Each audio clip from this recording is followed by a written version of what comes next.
আসসালামু আলাইকুম রহমতুল্লাহি ওয়া বারাকাতুহু। প্রিয় সাংবাদিক বন্ধুগণ, রিক্সা, অটো, সিএনজির শ্রমিক ভাইয়েরা, ব্যবসায়িক বন্ধুরা, প্রশাসনের সর্বস্তরের পর্যায়ের কর্মকর্তা কর্মচারী ভাই ও বোনেরা, আমাদের উপজেলা আমির সেক্রেটারি সহ সম্মানিত উপস্থিতি, আসসালামু আলাইকুম রহমতুল্লাহি ওয়া বারাকাতুহু।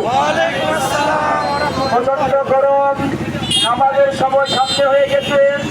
আমরা সংক্ষিপ্তভাবে এই কথা বলতে চাই, যারা কষ্ট করে এসেছেন, সাংবাদিক ভাইয়েরা নিউজ কভার করছেন, আমরা সকলকে বাংলাদেশ জামাত ইসলামের পক্ষ থেকে, বাঞ্ছারামপুর থানার পক্ষ থেকে, আমার পক্ষ থেকে অভিনন্দন জানাচ্ছি, মোবারকবাদ জানাচ্ছি।